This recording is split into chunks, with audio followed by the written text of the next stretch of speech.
ఇంజిన్లో మీకు పిస్టన్స్లో ఏమైనా ప్రాబ్లం ఉందనుకోండి, ఏంటండి రతన్ టాటా గారు ఈ బిల్ట్ క్వాలిటీ, తొక్కారనుకోండి కార్ అయితే అరిచేస్తుంది కానీ ముందుకు పరిగెట్టదు. ఫ్రెండ్స్, సెకండ్ హ్యాండ్ కార్ కొనే ముందు వీడియో చూడండి అనే వీడియో చూడడానికి వచ్చిన మీ అందరికి కూడా వెల్కమ్ చెప్తున్నాను. అయితే ఈ వీడియోలో నేను చెప్పే అంశాలు అన్ని కనుక పరిగణలోకి తీసుకున్నారంటే మీరు ఇప్పుడే కాదు ఎప్పటికీ సెకండ్ హ్యాండ్ కార్ అయితే కొనలేరనమాట. కొన్నిటిని ఇగ్నోర్ చేయండి, కొన్నిటిని మాట్లాడుకోండి, కొన్నిటిని సెటిల్ చేసుకోండి. మీకు దగ్గర రేట్లో అయితే సెకండ్ హ్యాండ్ కార్ అయితే కొనుక్కోండి. కాకపోతే మొత్తం అన్ని వివరించాల్సిన డ్యూటీ నాకు ఉంది కాబట్టి వివరిస్తున్నాను అనమాట. అండ్ గైస్, ప్రెసెంట్ అయితే మనం విశాఖపట్నం ఇసుక తోటలో ఉన్న కీర్తి కార్స్ కి అయితే వెళ్తున్నాం అండి. రాజేంద్ర గారు అయితే గత 18 సంవత్సరాలు బట్టి అయితే రన్ చేస్తున్నారు అనమాట. సో ఆయన అయితే మంచి కార్లు అయితే ఇస్తారు. మా ఫ్రెండ్ కిరణ్ గారి కోసం అయితే టాటా నెక్సాన్ తీసుకోవడానికి అయితే ఇక్కడికి వచ్చాం. సో దాని టెస్ట్ రైడ్ లో భాగంగా ఈ కార్ అయితే బయటికి తీసుకెళ్తాను అనమాట. సో ఈ కార్ లో ఏమేం ప్రాబ్లమ్స్ ఉన్నాయా లేవా అని చెప్పేసి అయితే చెక్ చేయడానికి అయితే వెళ్తున్నాను. సో ఏమైనా ప్రాబ్లమ్స్ ఒకవేళ ఉన్నాయి అనుకోండి, సో దాని ఏదో రెక్టిఫికేషన్ చేసుకోవడానికి ప్రయత్నిస్తాను తప్పితే ఈ ప్రాబ్లం ఉంది, ఈ చిన్న ప్రాబ్లం ఉంది, దీన్ని కన్సిడర్ చేయను అలా అయితే నేనేమి చూడను అనమాట. దాన్ని సాల్వ్ చేయడానికి ఎంత ఖర్చు అవుతుందో చూసి దాన్ని మాట్లాడేసుకుంటాం, ఏముంది, ఓకేనా. సో ఒకవేళ మీరు సెకండ్ హ్యాండ్ కార్ టెస్ట్ చేసేటప్పుడు ఇలాంటి అవకాశం ఉండొచ్చు, ఉండకపోవచ్చు. సో ట్రస్టెడ్ పర్సన్ దగ్గర అయితే తీసుకోవడానికి ట్రై చేయండి అనమాట. ఇఫ్ ఇన్ కేస్ ఏదైనా డిఫెక్ట్ వచ్చినా, ఏదైనా ప్రాబ్లం ఉన్నా వాళ్ళు రెస్పాండ్ అయ్యేటటువంటి పర్సన్ దగ్గర అయితే మీరు కార్ తీసుకుంటే మంచిదని నా అభిప్రాయం. వీడియోలోనికి అయితే వెళ్ళిపోదాం గైస్. ఓకే గైస్, ఈ కార్ ఎలా ఉంది దీని సంగతి అయితే చూసేద్దాం రండి ఒకసారి. Hi friends, welcome to Neelu automobile. ఈ రోజు అయితే మనం చాలా ఇంపార్టెన్స్ మాట్లాడదాం. అదేంటనేసి అంటే టాటా నెక్సాన్ కొన్నాం. సో నా టాటా నెక్సాన్ కొన్నాం, అది నిజమేనండి. మన ఫ్రెండ్ కోసం అయితే కొనడం జరిగింది టాటా నెక్సాన్ అనేది. సో ఇదైతే మనకు ఒక ట్యాంకర్ లో కూర్చొని వెళ్తున్నటువంటి ఫీలింగ్ అయితే ఉందన్నమాట టాటా కారు. సో ఈ టాటా నెక్సాన్ అనేది టాటా అమ్మినటువంటి మోస్ట్ సెల్లింగ్ కార్స్ లో ఒకటైనటువంటి కార్ అని మీ అందరికి కూడా తెలుసు కదా. సో సెకండ్ హ్యాండ్ కార్ కొనేటప్పుడు నేను ఆల్రెడీ 1.5 year బట్టి కార్ నడుపుతున్నాను కదా. నాకున్న అనుభవంతో సెకండ్ హ్యాండ్ కార్ కొనేటప్పుడు ఏంటంటే చూసుకోవాలనేది కొన్ని విషయాలు అయితే మీతో షేర్ చేసుకుంటాను. అయితే ఫస్ట్ ఆఫ్ ఆల్ ఏంటంటే కారు ఎక్స్టీరియర్ ఇదంతా చూసే ముందు కారు ట్రైల్ వేస్తారు కదా. సో ట్రైల్ వేసిన తర్వాత ఇంజిన్ సైడ్ ఏమైనా ప్రాబ్లమ్స్ ఉన్నాయో లేదో తెలుసుకోవాలంటే ఫస్ట్ ఆఫ్ ఆల్ క్లచ్ గురించి అయితే ఒకసారి చెక్ చేయాలండి. మీరు గేర్ షిఫ్ట్ చేసినప్పుడు సౌండ్ వైబ్రేషన్స్ వస్తున్నా, ఇదిగో నేను ఇప్పుడైతే 3rd gearలో ఉన్నాను. సో 3rd gear నుండి థ్రాటిల్ ఇస్తుండేటప్పుడు ఇంజిన్ వైబ్రేట్ అవుతున్నా, లేదనేసి అంటే రివర్స్ గేర్ వేసేటప్పుడు సౌండ్ వచ్చినా మనకి రిలీజ్ బేరింగ్ అని ఉంటుంది, అది పోయినట్టు అనమాట. క్లచ్ కనుక పోయింది అనుకోండి ఇన్స్టెంట్ పుల్ ఉండదు. దాని తర్వాత మనం గేర్ వేసి థ్రాటిల్ తొక్కామంటే కారు ఓవర్ సౌండ్ అయితే చేసేస్తుంది, ఓవర్ నాయిస్ అయితే వచ్చేస్తుంది. మీకు ఏసీ ఫ్యాన్ స్పీడ్ తగ్గిస్తే తెలుస్తుంది. సో ఇలా తొక్కామంటే కారు పరిగెట్టదు అనమాట, ఓకేనా. థ్రాటిల్ తొక్కితే అరిచేస్తూ ఉంటుంది. ఎందుకనేసి అంటే ఇంజిన్ నుంచి పవర్ని ట్రాన్స్మిషన్కి తీసుకొని వెళ్ళేదే కదా క్లచ్. సో ఈ క్లచ్ కనుక పోయిందనేసి అంటే ఇంజిన్ నుంచి పవర్ అనేది ట్రాన్స్మిషన్కి వెళ్ళదు. సో ఇంజిన్ అయితే ఓవర్ ఆర్పిఎం చేసి ఓవర్ నాయిస్ అయితే వచ్చేస్తుంది. సో ఆర్పిఎం గ్రాడ్యువల్గానే ఇంక్రీజ్ అవుతుంది. సో స్పీడ్ కూడా గ్రాడ్యువల్గానే ఇంక్రీజ్ అవుతుంది. స్పీడ్కి తగ్గ ఆర్పిఎం అయితే ఇంక్రీజ్ అవుతుంది. కాబట్టి క్లచ్ ప్లేట్లో ఎటువంటి కంప్లైంట్ ఈ కార్ అయితే లేదు. ఇఫ్ ఇన్ కేస్ మీకు క్లచ్ ప్లేట్లో కంప్లైంట్ ఉంటే తొక్కారనుకోండి కార్ అయితే అరిచేస్తుంది కానీ ముందుకు పరిగెట్టదు. ఇది ఈ క్లచ్కి సంబంధించినటువంటిది. అలాగే ఇంజిన్కి సంబంధించినటువంటి కంప్లైంట్ ఉంటే ఏ విధంగా కనుక్కోవడం అనేది ఎక్కడైనా కార్ ఆపి మీకు చూపిస్తాను. అండ్ గైస్, ఇంకో విషయం చెప్తానండి, కొన్ని కార్స్లో అయితే మోడ్స్ ఉంటాయండి. సో ఎక్కువ మోడ్ కనుక పెట్టి వెళ్తున్నారు అనేసి అంటే మీరు అంత పవర్ ఫీల్ అవ్వలేరు అనమాట. అప్పుడు క్లచ్ పెట్లు పోయాయని గట్ట అనుకోకండి. మోడ్ అయితే చేంజ్ చేయండి, అప్పుడు పవర్ చెక్ చేయండి. లేదనేసి అంటే మీకు తెలిసిన మంచి మెకానిక్ అయినా పట్టుకుని వెళ్ళి చూపించవచ్చండి కారు. అయితే గైస్, క్లచ్ ప్లేట్లు పోయాయి కానీ కార్ అంతా బాగానే ఉందండి, ఎక్కడ చిన్న స్క్రాచ్ కూడా లేదు. కార్ తీసుకోవాలని మాకు కోరికగా ఉంది అని చెప్పేసి మీకు అనిపించింది అనుకోండి, దానికి కూడా ఒక సొల్యూషన్ అయితే చెప్తాను. సో ఒక్కొక్క కంపెనీలో ఒక్కొక్క ప్రైస్ అయితే ఉంటుందన్నమాట క్లచ్ ప్లేట్లు చేంజింగ్ కోసం. ఇప్పుడు for example Maruti Suzuki Swift ఇటువంటి కార్లు అనుకోండి, ఓ 10,000లో తేలిపోద్ది. ఇప్పుడు టాటా నెక్సాన్ అంటే 12,000 15,000 అవుతుంది అనమాట. ఇది 1.5 liter డీజిల్ ఇంజిన్ కదా, 4 cylinder ఇంజిన్. సో దీని క్లచ్ ప్లేట్లు అయితే మరి ఆ రేంజ్ అయితే అవ్వచ్చు. దాని తర్వాత అది క్లచ్ ప్లేట్లు ప్రాబ్లం ఉందనేసి అంటే 10 నుంచి 15,000. ఇప్పుడు హుండై ఇటువంటి ఉన్నాయనుకోండి కొంచెం 20,000 దాటి అయితే అవ్వచ్చు అనమాట. ఒక్కొక్క కంపెనీ ఒక్కొక్క ప్రైస్ అయితే అవుతుంది. దాని తర్వాత ఏంటంటే ఇప్పుడు బ్రేక్స్.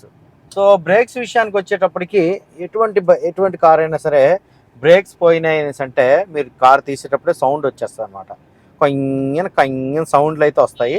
ఆ సౌండ్లు బట్టి మీరు తేల్చుకోవచ్చు ఆ బ్రేక్స్ అనేవి మార్చాలా లేదని చెప్పేసి అయితే మెకానిక్ ఎవరైనా సరే చెప్పేస్తారు అనమాట. అది గైస్. సో ఇప్పుడు ఎక్స్టీరియర్కి వెళ్ళిన తర్వాత ఏమేమి చూడాలనేది ఇప్పుడైతే చెప్తాను. గైస్ కార్ డ్రైవ్ చేసేటప్పుడు మాత్రం ఎవ్రీథింగ్ కంఫర్ట్ అయితే ఉందండి. సో ఎక్కడ ప్రాబ్లం అయితే లేదు, బ్రేక్స్లో ప్రాబ్లం లేదు, క్లచ్లో ప్రాబ్లం లేదు, గేర్ షిఫ్టింగ్లో ఎక్కడ నాకు ఆ ప్రాబ్లం అయితే అనిపించలేదు. ఫస్ట్ ఆఫ్ ఆల్ ఏంటంటే సెకండ్ హ్యాండ్ కార్ కొనేటప్పుడు చిన్న చిన్న స్క్రాచెస్ అయితే అది కామన్. ఎవరి కార్ అయినా సరే చిన్న చిన్న స్క్రాచెస్ అనే ఉంటాయి అన్నమాట. మనం కొత్త కార్ కొనుక్కుంటేనే స్క్రాచెస్ లేకుండా ఉంటుంది. ఇలా చిన్న చిన్నవి అది మనం లైట్ తీసుకోవాలి. ఎందుకంటే సిటీలో తిరిగేటప్పుడు లేదంటే పల్లెటూరులో తిరిగేటప్పుడు ఏదో ఒక రకంగా స్క్రాచెస్ అయితే పడతాయి. దాని తర్వాత ఈ లైట్లు, సో లైట్ల విషయంలో కూడా బాగానే ఉన్నాయండి. లైట్లు కూడా చెక్ చేసుకుంటే లైట్లు నీట్గానే ఉన్నాయి. దాని తర్వాత ఈ రిఫ్లెక్టర్స్ ఇదంతా కూడా నీట్గానే ఉన్నాయి. దాని తర్వాత టైర్లు అండి.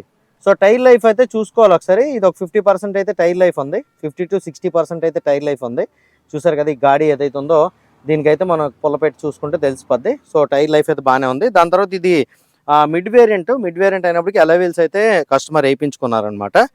సో అలా వీల్స్ వేయించుకున్నారు కాబట్టి ఇది మనకు కలిసి వచ్చినట్టే చెప్పుకోవాలి. టాప్ ఎండ్లో ఉన్నటువంటి అలా వీల్స్ అయితే మనకి దీంట్లో వచ్చినాయి. దాని తర్వాత ఈ సైడ్ ఎక్కడ కూడా మనకి చిన్న చిన్న స్క్రాచెస్ తప్పించి పెద్ద స్క్రాచెస్ అయితే లేవు. దాని తర్వాత రూఫ్ రైల్స్, విండ్ వైజర్స్ ఇవన్నీ కూడా బాగానే ఉన్నాయి. దాని తర్వాత ఇక back side, so back side తీసుకున్నా సరే మనకి ఎక్కడ కూడా డ్యామేజ్ అయితే కనిపించట్లేదు. దాని తర్వాత ఇదిగోండి, ఇటు సైడ్ అయితే మనకి ఎక్కడ చిన్నవి ఏవో ఉన్నాయి మొక్కల రగుడ్లు. సో అంతకు మించి మనకి ఇంకెక్కడ స్క్రాచ్లు అయితే లేవన్నమాట, నీట్గానే ఉంది. దాని తర్వాత ఇంకో మెయిన్ విషయం అండి. సో మెయిన్ విషయం ఏంటంటే ఈ విండ్షీల్డ్ ఏదైతే ఉంటుందో, సో దీని మీద ఈ మూలకు ఒక నెంబర్ అయితే ఉంటుంది అనమాట. సో ఈ నెంబర్ ఏదైతే ఉందో మొత్తం అన్నీ కూడా అదే నెంబర్ ఉండాలి. చూపిస్తాను. ఇదిగోండి గైస్, ఇక్కడైతే 135, ఇక్కడ కూడా మనకి 135 అయితే ఉంది. రేర్ కూడా మనకి 135 అయితే ఉంది. ఇటుపక్క కూడా మనకి 135 అయితే ఉంది. ఇక్కడ కూడా మనకి 135 అయితే ఉంది. సో ఇలా అన్ని గ్లాసులకి ఒకటే నెంబర్ ఉండాలన్నమాట. కంపెనీ ఈ కార్ని మ్యానుఫ్యాక్చర్ చేసినప్పుడు అయితే ఒకటే నెంబర్తో అయితే మొత్తం అన్ని గ్లాసులు కూడా వస్తాయి. ఒకే నెంబర్ ఉండాలి. అయితే మీకు ఒకటి చెప్తా, కొన్నిసార్లు ఈ ఫ్రంట్ విండ్షీల్డ్ ఏదైతే ఉంటుందో మరీ మేజర్ యాక్సిడెంట్ కాకుండా ఎవరో ఒక రాయి ఇసిరేసో లేదని అంటే రోడ్డు మీద వెళ్తుండేటప్పుడు ఏదైనా బాడు తగిలో లేకపోతే ఏదైనా బాల్ తగిలో లేకపోతే ఇంకేదో కారణాల వల్ల ఈ విండ్షీల్డ్ కనుక ఏమైనా డ్యామేజ్ అయ్యిందనుకోండి, సో అప్పుడు ఇదైతే మారుస్తారు. దాన్ని మనం పెద్ద యాక్సిడెంట్ కార్గా కన్సిడర్ చేయాల్సిన అవసరం అయితే లేదు. మనం వైపర్ యూజ్ చేసేటప్పుడు వాటర్ లేకుండా కొంతమంది వాడేస్తూ ఉంటారు. వైపర్ బ్లేడ్స్ కనుక హార్డ్ అయిపోయినాయంటే స్క్రీన్ మీద గీతలు అయితే పడిపోతాయి అనమాట, ఒకటో పాయింట్. రెండోది, మనం వర్షం తర్వాత రోడ్డు మీద వచ్చినటువంటి డస్ట్ స్క్రీన్ మీద పడుతుంది కదా, దాన్ని వైప్ చేయడానికి వాటర్ లేకుండా కనుక వైపర్ బ్లేడ్స్ ఆన్ చేసాం అనుకోండి, అప్పుడు కూడా గీతలు పడిపోతుంది. దీనివల్ల ఎదురుకొచ్చినటువంటి లైటింగ్ విండ్ స్క్రీన్ మీద పడి స్ప్రింకిల్స్ అయితే వస్తాయి. అప్పుడు మనకి డిస్టర్బెన్స్ ఉన్న చోట విండ్ స్క్రీన్ అయితే మార్చేస్తారు. కొంతమంది విండ్ స్క్రీన్ అయితే షేడ్ అయిపోద్ది, కలర్ అయితే షేడ్ అయిపోద్ది. ఎండలో అలాగా పార్క్ చేసి వదిలేయడం వల్ల కలర్ షేడ్ అయిపోవడం వల్ల కూడా విండ్ స్క్రీన్ అయితే మార్చేస్తారు. అప్పుడు విండ్ స్క్రీన్ మీద ఉండే నెంబర్లతో మిగతా నెంబర్లు అయితే మ్యాచ్ అవ్వండి. మీరు దాన్ని పెద్దగా కన్సిడర్ చేయాల్సినటువంటి అవసరం అయితే లేదు. ఓనర్ని అడగండి, ప్రాబ్లం ఏంటో చెప్పేస్తారు కదా, అయిపోయింది. ఓకే, ఇప్పుడు బానెట్ ఓపెన్ చేసి చూపిస్తానండి. ఇప్పుడు చూడండి, ఇదిగోండి, ఇదైతే చూసారు కదా, ఇటు సైడ్ నుంచి వచ్చి కనుక ఏదైనా గుద్ది ఇలాంటివి ఏమైనా రీప్లేస్ చేసారంటే ఇది కంపెనీ మొక్క అనమాట. ఓకేనా? సో కంపెనీ మొక్క అయితేనే ఇలా ఉంటుంది, మన లెవెల్ ఇలా పెట్టింది కాదు. కాబట్టి ఈ పార్ట్ ఏది కూడా మనకి చేంజ్ అయితే చేయలేదు ఈ కార్కి. ఓకేనా? దాని తర్వాత ఏంటంటే ఇదిగోండి, ఇటు సైడ్ కూడా కంపెనీ మొక్క అయితే కనిపిస్తూ ఉంది, చూసారా? సో కంపెనీ మొక్క అయితే కనిపిస్తూ ఉంది. కాబట్టి ఇటు సైడ్ నుంచి అటు సైడ్ నుంచి ఏ డ్యామేజ్ కూడా ఈ కార్కి అయితే అవ్వలేదు. దాని తర్వాత ఇక్కడ వెల్డింగ్లు, ఇదిగోండి, ఇది కూడా మనకి కంపెనీ మొక్క అయితే కనిపిస్తుంది కదా. సో కంపెనీ మొక్క కనిపిస్తుంది కాబట్టి మీకు ఫ్రంట్ సైడ్ నుంచి కూడా ఏ యాక్సిడెంట్ కూడా ఈ కార్ అయితే అవ్వలేదు. ఇది కూడా కంపెనీ మొక్కే మనకి ఇక్కడ ఉంది కాబట్టి యాక్సిడెంట్ అయినటువంటి కార్ అయితే కాదు. దాని తర్వాత ఇప్పుడు అసలు విషయం చెప్తాను, ఇంజిన్ సంగతి. సో ఇంజిన్ అనేది 1.5 లీటర్ టర్బో డీజిల్ ఇంజిన్ అండి ఇది. సో ఈ టర్బో డీజిల్ ఇంజిన్ అనేది బ్యాక్ కంప్రెషన్ ఉందా లేదా తెలుసుకోవాలి.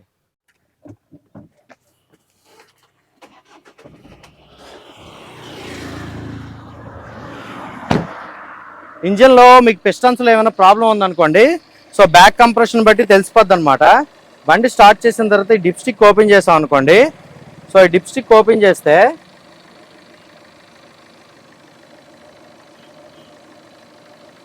లైట్గా కొడితే పర్వాలేదు, మరి ఓవర్గా ఇంజిన్ ఆయిల్ కనుక బయటకు కొడుతుంది అనేసి అంటే ఇంజిన్లో ప్రాబ్లం ఉన్నట్టు అనమాట. ఓకేనా. ఇంజిన్ ఆయిల్ టాప్అప్ క్యాప్ కానీ ఈ డిప్స్టిక్ కానీ ఓపెన్ చేసిన తర్వాత పొగ కూడా రాకూడదు. పొగ వచ్చినా సరే రివర్స్ కంప్రెషన్ కొడుతున్నట్టు అనమాట. అప్పుడు పిస్టన్స్లో కంప్లైంట్ ఉన్నట్టుగా మనం నిర్ధారించవచ్చండి. ఇది అర్థమైంది కదా. ఇంజిన్ సైడ్ అయితే ఏ కంప్లైంట్ లేదండి. అందరిది ఇంకో విషయం, సైడ్ నుంచి గుద్దింది అనుకోండి, గుద్దితే ఇక్కడ మొత్తం వెల్డింగ్ చేసి సెట్ చేస్తారు కదా. ఏంటండి రతన్ టాటా గారు ఈ బిల్ట్ క్వాలిటీ.